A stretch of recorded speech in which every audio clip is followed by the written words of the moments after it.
All right, my A to Z of my Blu-rays is over. It took a year. I went through the entire alphabet of everything that I have. But I've had more since then, so it isn't everything that I have. So maybe I'll start again. No, I won't. Go around in circles all the time. Anyway, so now I'm going to take a look at the TV stuff.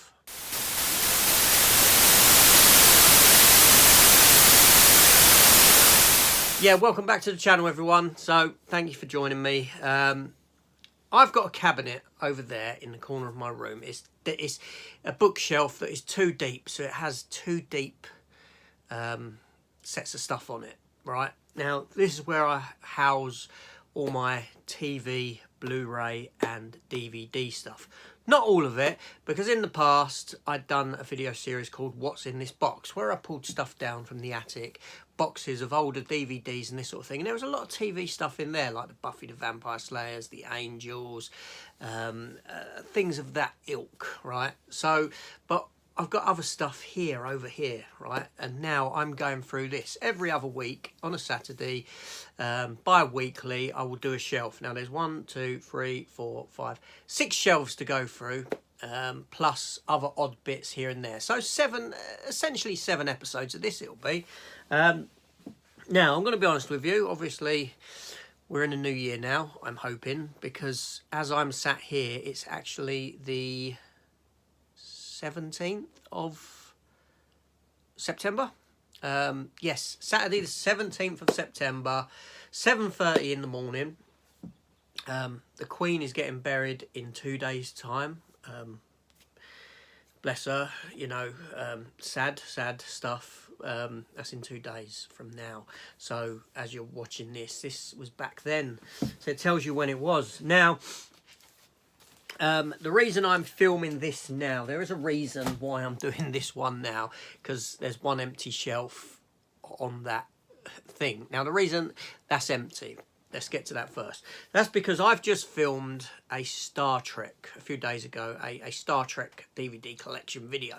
So that gives you a bit of idea of what's in this video, as well as a lot of other stuff, right? Because there's a lot on that shelf, because it's too deep and too high as well. So essentially 1, 2, 3, 4 layers of stuff to go through. Now, yeah, now I'm just thinking in my head there. I'm just getting, you know, the best way of doing this. So yeah, 4 layers of stuff to go through essentially. So 4 shelves worth of stuff. So it's 1, 2, 3, 4. Do you know what I'm saying? So yeah, a fair bit of stuff. Now, yeah, so the reason I'm filming it now is because I've got to fill the shelf back up, because I've taken everything off to get to the Star Treks, which are at the back, and I don't want to empty it out again in the new year to film it again. So I'm filming it now for then, or for now as you're watching this. So that's it. So anyway, if you're new to the channel, then thank you for joining me, and please consider hitting the subscribe button, coming and joining the channel. Let me know your thoughts on the stuff that I pull, the stuff that I show, whether it's old TV stuff that you enjoy, didn't enjoy, whatever it may be. Any questions you have, I'll answer. I do answer all questions or all comments that come down. So let's just get into this, shall we? So yes, I'm going to start with the Star Treks, because that's what's first. Now, yeah, so this is DVD Star Trek. So in another video, there will be other Star Trek stuff, but that's not straight away, because there's no particular order to this. There's no A to Z to it or anything like that. It's just done as shelves. So these are my DVD Star Treks. I do have Blu-ray Star Treks as well, which will come into play in a later episode. So first up is Star Trek The Next Generation Season 1. Now, like I said, I've done a video showing all of these anyway, so I will speed through them. So I've got a complete series in these plastic boxes, and inside you get, you know, the complete series like so, and it all opens up like this. Now, I will say I do not have, or as of filming this, I'll say as of filming, because I may have it by now, I may not, who knows. I do not have The Next Generation on Blu-ray. That could alter. You may have seen a video of me opening it already, because I've gone and got it somehow. I don't know. Or I may not. Who knows what the future holds. I could be dead as this is being shown. But anyway, I hope not. So yeah, so Season 1. season 2. And I shan't open these up, you know, because I'm pretty much showing the same sort of thing. Do you know what I mean? Season 3, and I'm going to do this quick. 4, 5, 6, and 7. So all complete 7 seasons of Star Trek The Next Generation in these big, huge plastic boxes that at the time probably cost about 70 or 80 quid a piece. Now you can pick them up next to nothing in CEX. So now that nicely leads into Star Trek Deep Space Nine. And here I have season 1. Okay, I haven't got season 1 in my hand, obviously. But I have season 2 and 3 here in the plastic boxes. Now, I do have season 1 in this plastic box as well. But that's currently downstairs, sat in front of the TV, because I'm re-watching Star Trek Deep Space Nine season 1 at the moment. And I'm too damn lazy to go downstairs, grab the box, just to come up and say to you, here's season 1. So let's pretend this is season 1. I'm covering the number. So here's season 1. Here's season 2, here's season 3. Yes, they're the only 3 seasons that I got in the plastic boxes, at which point it was just too much money. 80 quid a piece or 70 quid a piece for these. So I didn't get the rest of them in these. That's just the way it is. That being said, I did carry on with Star Trek Deep Space Nine in these sort of packs here. Season 4. Season 5. Season 6 and Season 7. Now, Star Trek Deep Space Nine is my favourite Star Trek series. Yes, my all-time favourite Star Trek series for reasons. I just love it. I think it's stronger than The Next Generation. I like the darker tone, the darker aesthetic, the sort of the darker areas of the Star Trek universe, shall we say. The more corrupt, the more sort of, you know, questionable characters that it had, and all this sort of a thing. It was a great series. And then obviously that leads into then Star Trek Voyager. Now, Star Trek Voyager is my least favourite Star Trek series. I'm not talking about the new stuff that you get on CBS or Paramount, whatever you call it, like Discovery, and because they're bad, they're pretty damn bad, apart from Strange New Worlds, which is fantastic. But as for the sort of TNG original era of Star Trek, this sits as my least favourite, just because I never connected with any of the characters. A few of them I did. Robert Picardo was great. I liked Janeway. I liked Tom Paris, but he was wholly underutilised. Other characters are just pretty forgettable. Kim, the Belena Torres, Chakotay, the Neelix, was it? You know what I mean? These characters, Tuvok, they just done nothing for me. So anyway, that's season 2. And then we have here season... sorry, it's all muddled up because of my filming the other day. Season 3... Season 4... 7 and 9 was great. Season 4... Season 5... And... 6 and 7. Yeah, even though it's my least favourite Star Trek series, it's not bad. It's not bad, you know, but it's not great. It weakened, that series weakened the Borg.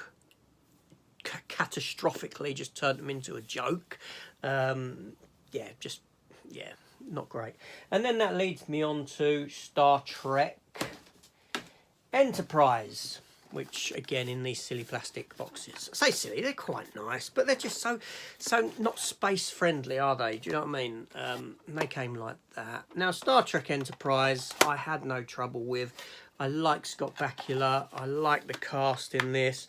I like the fact they were more sort of human in their speech patterns. The way they came across, the way they spoke was more of a today's kind of society than further ahead, where they're very sort of just to the point and almost robotic in Star Trek, aren't they? There's a bit more humanity to them.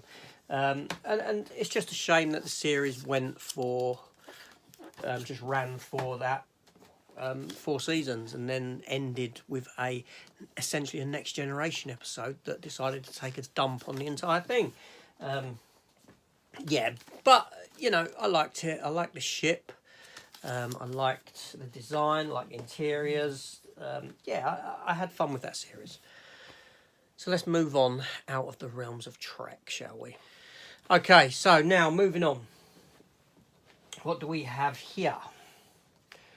Okay, we have, I'm going to start with this. Okay, we have, now this is a series that bugs me because of its release and what happened. So we have season 1 of Homeland. I loved Homeland. Claire Danes, Damian Lewis for the first few seasons at least, Mandy Patinkin. It was a good show. Homeland season 2. Homeland season 3. It did stretch out the Damian Lewis stuff, it did, but I liked it when it sort of carried on without him and then became, you know, sort of very much a sort of successor to 24 in a sense. It had that feeling to it. And yeah, I had a lot of fun with it. I really did like Homeland. I thought it was good. It's a 7th season. And the final season, and this is the bugger, is that the final season I had to get on a bootleg copy because it was never released. So they released all 7 seasons on DVD, on Blu-ray here in the UK, and then season 8, no sign of it. It never happened. It never materialised. And that's just... do you know what I mean? That's just like a company just like kicking you in the teeth, essentially. But anyway, there we go. And then we have season 1 of Powers, which starred Sholto Copley from District 9. And this is a German release. This is based on a comic book. Yep. And there was a season 2 to it, but I haven't got season 2, just season 1. Okay, moving on. So now we have seasons... well, the event series, season 10 and 11 of the X-Files. Nice slip on that one there. Still sealed. Yes, I did like the X-Files. The X-Files we will come back around to because I do have the Blu-rays of the complete series as well. But that's elsewhere. So, yes. And now to a series that I like all these series. And this was great. This was fantastic with what it done. And that was The Leftovers. The idea behind this series of the world, you know, a certain percentage of the world just vanishing into thin air, into nothingness. And, you know, and people said, oh, yeah, but you never found out what happened and all this sort of thing. That wasn't the point of the show, right? Because let's imagine that did happen. That just you woke up, well, you just hear and people just vanished out of existence. And that was it. You know, you had your memories of them. They did exist, but then they've just gone, right? And never return. Would you ever know truly what's happened to them? No, you wouldn't. So the series sort of played along with the themes and what that does to religion and all this sort of stuff, because you've got the people who believe that it was like the rapture and, you know what I mean, all this sort of a thing. And yeah, it was a great series. It really was. It went for 3 seasons. And yeah, boy, it was just, I adored it. I loved it. Now, moving on, going into the 90s, taking a step back here, and these are German releases as well. Season 1 of SeaQuest, Deep Space Nine, DSV, which stood for Deep Submergence Vehicle, and Roy Scheider from Jaws. Again, this was around the time that Lois and Clark and the New Adventures of Superman was on TV. It was that era of the 90s, earliness of 93, 94, that sort of year. Then we have season 2, and these bring back such good memories. You know, I loved it. I really did. This was just a fantastic series. And then we had the SeaQuest season 3, which was renamed 2032. Roy Scheider just guest appeared in it, and Michael Ironside took over as the commander of the SeaQuest, or the captain of the SeaQuest, whatever way you want to call it. And yeah, and now these were I've had them for years because they came out in Germany a very long time ago. So where are we at now? Okay, so season 1 of Fringe. Yeah, and again, another great show with a lot of mystery in it. Fringe season 2. And again, a show that I really liked. Season 3. Season 4. And season 5. that was it. It ran for 5 seasons. Fantastic. Brilliant show. Adored it. So then, moving on next, and another show that I really need to rewatch at some point, and here we go, and it is Farscape. Ben Browder, Claudia Black, who went on to star in Stargate.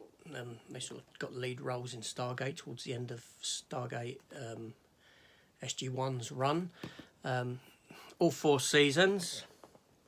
Now, it's unfortunate that the show did get cancelled on a cliffhanger, because it was a great show and it really came into its own, and it's doing fantastic storytelling. It really was. But then luckily it did finish off with, they gave it a film to conclude it, or a 2-part, you know, sort of filmic style episode, called The Peacekeeper Wars. It was a mini series, so it was nice to actually get, a few years later, actually them to produce a film or a mini series that gave it a bit of a conclusion. Maybe it weren't the conclusion it was gonna get, but it was good nonetheless. You know, it was nice to have it. So then we have here, next up, another series that I loved, and that is Dexter. So that's season 1. And then I jumped to season 4. Now I know season 2 and 3 are quite expensive on Blu-ray, I believe. The thing is, I did have the DVDs of season 1, 2 and 3, and I've still got them. So I never really felt the need to grab 2 and 3. It doesn't matter to me that they're on DVD. But this here, season 4, this was a series with John Lithgow in it. This was Dexter's strongest season. This was the best season of Dexter. And yeah, it was great. Season 4. So you will see Dexter again, but it's on a different shelf. That's to do with space and size. So that's complete 5th, 6th, 7th, and season 8, the final season, where Dexter would rest for nearly a decade and then come back with Dexter New Blood that I have in a steelbook. Yeah, which I didn't mind the miniseries. I know people had issue with it because Dexter, when it originally ended, it didn't end very well, I will admit that, and then it came back like so. And here we have next Game of Thrones. Now this is season 1. I think it's probably the first release of season 1 to come out. And then season 2, like that. And then season 6. So why have I gone from 1 and 2 to 6? That's because I stopped buying them. Didn't feel the need to pay huge money for season 6. I got not long ago, just because it was really cheap. And then over time, I'll pick up the others as I see them, and when, you know, as I see them in CEX or whatever cheap, and complete the series like that. Moving on, I have season 1 of Continuum. And this was a series, again, sci-fi series, but it was really good. It was, you know, it really did intrigue me. I loved what I saw with this one. Season 2. Season 3. And then season 4, the final season, which I had to import from, I don't know where, Australia maybe, or somewhere. It was an import from somewhere. I'm not sure where, but yes, because we got the other 3 on UK release, and never season 4. And that's again just it winds me the hell up.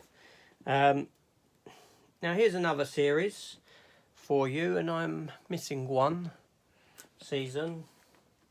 Let me locate that first. Okay, so here we go. So, season 1 and 2 of Falling Skies, a sort of invasion series, alien invasion series.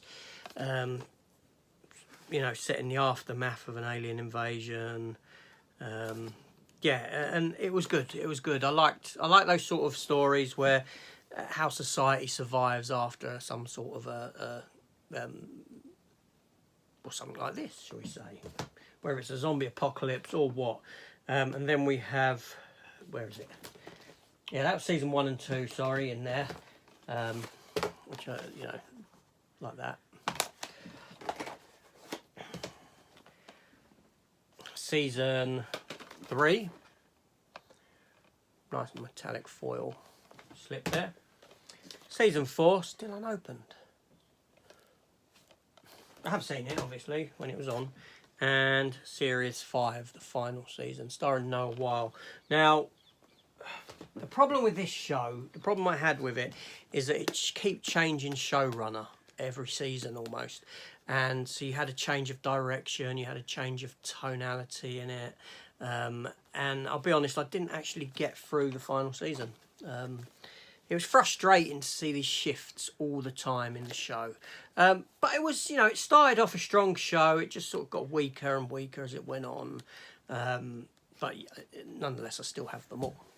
From Ricky Gervais and Stephen Merchant, Life's Too Short with Warwick Davis. Very funny, very, very funny indeed. This is the complete series. And then to finish it off, I have, there was a loose disc in there, I have Life's Too Short, the specials that yeah, gave it conclusion. But that only came out on DVD, no Blu-ray to it.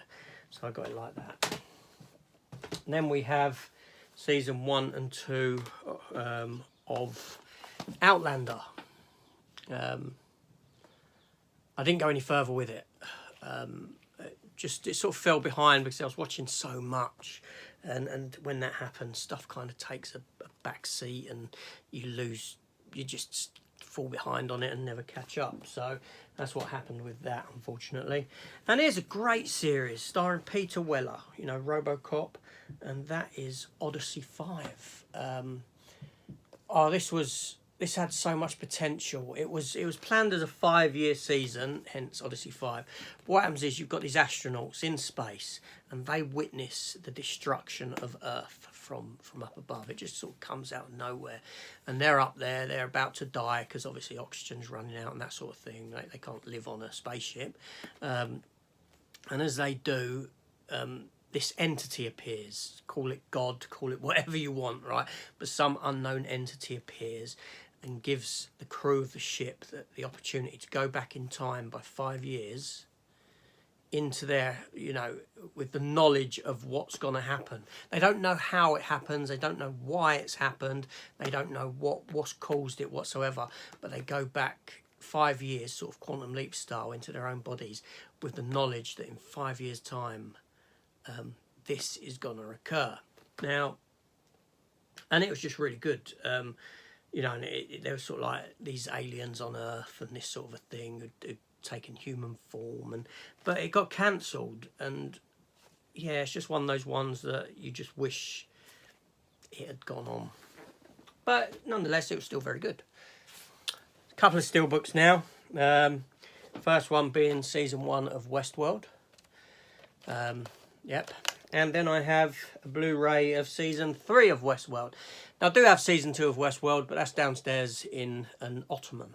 Yeah, I know that, and I can't bother to go down and get it, but it's not a steelbook one. It's the thicker one with the eagle on it, the sort of robotic-looking eagle, because I preferred the artwork on that than the steelbook, to be honest.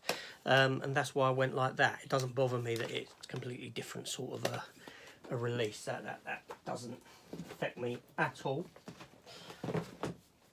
And then we have another sci-fi series for you here, and that is Killjoys, season 1.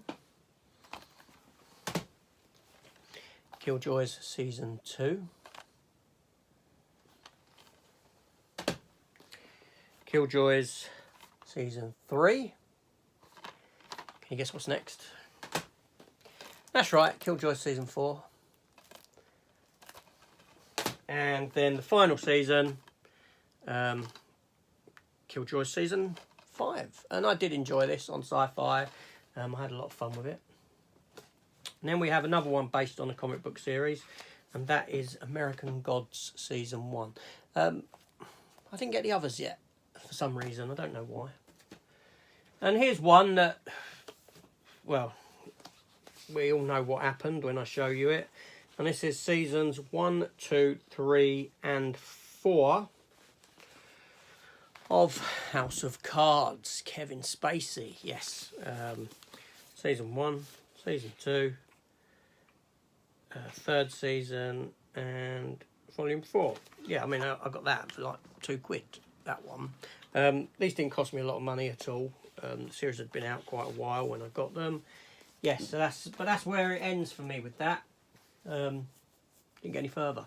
Now here's a great series that so unfortunate it got cancelled. The Sarah Connor Chronicles, Terminator, the Sarah Connor Chronicles, starring what's her name? Summer Glow, I know that. Lena Headey, you know, from Game of Thrones, Dread, that sort of thing. Famous actress now. But not only that, what's his name? Garrett Dillahunt, who played the Terminator. He was fantastic in this. I love Garrett Dillahunt. He's one of those actors that should be in more stuff.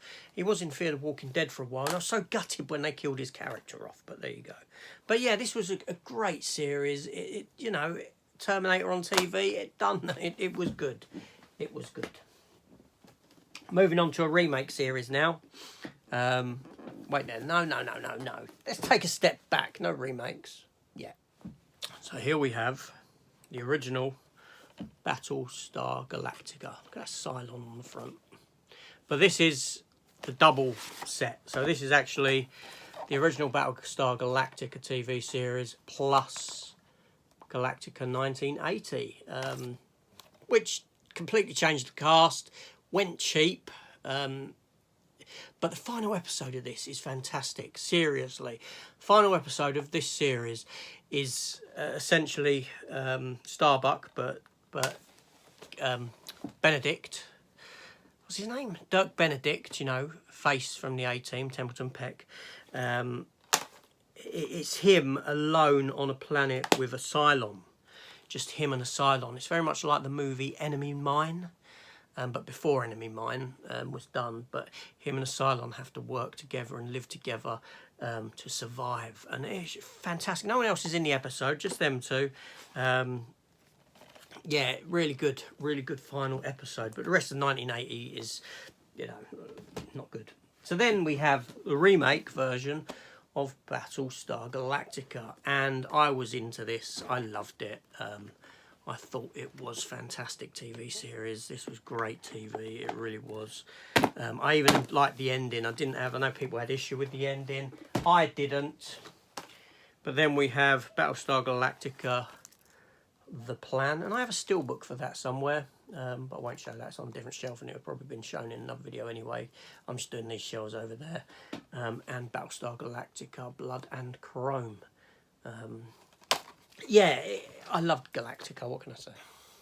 So next up, we have Quantum Leap. And the irony of me doing this and pulling this today is that in 2 days' time, the actual, or 2 days' time from where I am now, on the 17th of September 2022, is that the remake starts, or the reimagining, or the continuation, whatever you want it to be. But obviously Scott Bakula doesn't star in it. Scott Bakula was the main star of Star Trek Enterprise, and he went on to do NCIS. Was it New Orleans or something like that? He's always been big in TV, and he is great. He's fantastic. Dean Stockwell, they had a late Dean Stockwell. He passed away.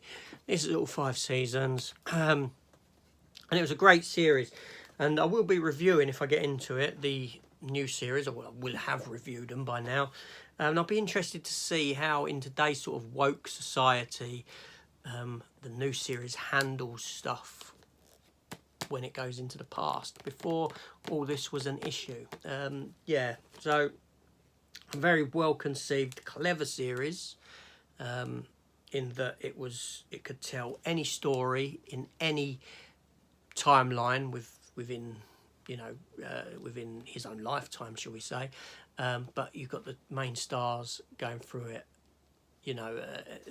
yeah, just very, very good. So very cleverly conceived. Donald P. Belisarius, who his name in TV in that sort of era, the A-Team, all that sort of stuff. Knight Rider was all him. Yeah, but let's see if I can do this now. I'm near the end, but I'm going to do this, right? I'm going to take my glasses off, because I can't see without my glasses on. I need them for reading. I'm going to shut my eyes, and I am going to reel off the beginning of this program, because it is committed to memory. I don't know how. You know, anything for work, just I have to look up. But when it comes to this, right, so this is from a later series, the openings. So, theorising that one... Okay, I'm not reading from anything. Look, I'm doing this. Theorising that one could time travel within his own lifetime, Dr. Sam Beckett stepped into the quantum leap accelerator and vanished. He awoke to find himself trapped in the past, facing mirror images that were not his own and driven by an unknown force to change history for the better. His only guide on this journey is Al, an observer from his own time who appears in the form of a hologram that only Sam can see and hear. And so Dr. Beckett finds himself leaping from life to life, striving to put right what once went wrong and hoping each time that his next leap will be the leap home. There you go. That is how much I was into that series. That is committed to memory, right? I haven't watched that in a long time, but I've just never forgotten that opening. I don't know how or why, right? But, you know, if I could commit other stuff to memory, like stuff from work, well, I'd be well away. But my mind is just full of this useless nonsense. But there we go. And that brings me nicely on to my next one, useless nonsense. No, not really. Now, another series that I grew up with, and again, oh, you know, what can I say? What can I say about this? Smoke me a kipper, I'll be back for breakfast. It's highly quotable, very funny. Red Dwarf is... Oh, this is a staple. This is, you know, I can revisit this anytime. I love it. This is a 19-disc set. Red Dwarf 1 to 9. Yeah, you know, some of the late seasons when Chris Barry took a step back for a while before returning, obviously. You know, but yeah, for the most part, very, very good. I love it. And then we have, after that, we have Red Dwarf Back to Earth, which is... that's the one where they visit the Coronation Street set. Yeah. And they got that silly little Starbug car that runs around. But then it returned on Dave TV for... there we go. So that was seasons 1 to 8, sorry, in that box set. Yeah, not 1 to 9. 5 to... Red Dwarf Back to Earth was essentially season 9. Then we have season 10 there. I've said looking older. They came back quite later on. Season 10. Season 11. Again, a few years had passed since season 10 for that. Season 11 and season 12. Fantastic. And then finally, The Promised Land. Red Dwarf, The Promised Land, which was like a sort of film. Yes. And again, just a big Red Dwarf fan. You know, people say they weren't as funny. They weren't as funny when they got to here. The problem... They were. This is what I don't get about people, right? They're saying they weren't as funny, right? What had happened is that between here and here, humour had evolved, yeah? Humour had evolved in us, in, you know, what was funny back then isn't funny now. But these kept with the same kind of humour as what these had, so they are very much the same. You look at these through sort of nostalgia tinted glasses, but not these, because these are the newer ones. But the humour's very much on point. It's very much the same, but what's changed is us in ourselves. That's what has made these seem not as funny as what they actually are, these later ones, which is a shame. But, you know, still fantastic car. You know, we saw Chris Barry a little while ago, me and Matt over at Matt V's Movies, live at the London Film Comic Con. He didn't rule out any further Red Dwarfs. You know, they're all happy to do it.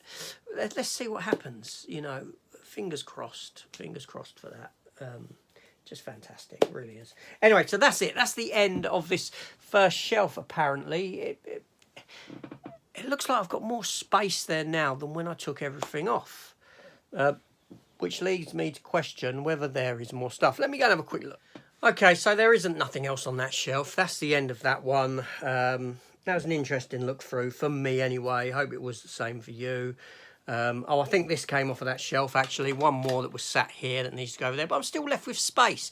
Other than that Deep Space Nine Season 1 that is downstairs, I'm still left with space on that shelf, which is so strange. Odd, but there we go. And that is a DVD Blu-ray, well, Blu-ray release of the Best of Both Worlds Star Trek with this. It comes with its own protective slip like that. And then it has this sort of thing going on, this die cut thing that sticks to there and turns Picard into Locutus. Yeah, so that's it. That is it. That's me done. So in 2 weeks' time, I will be back doing another shelf. And every 2 weeks thereafter. So this is AJ. Hit the subscribe button, come join the channel. Please leave me a comment down below on any of that stuff that you've seen there, whether it's stuff that you liked, didn't like, hated, whatever. Your thoughts on it. Let's have a nice friendly discussion. And yeah, take care all and goodbye.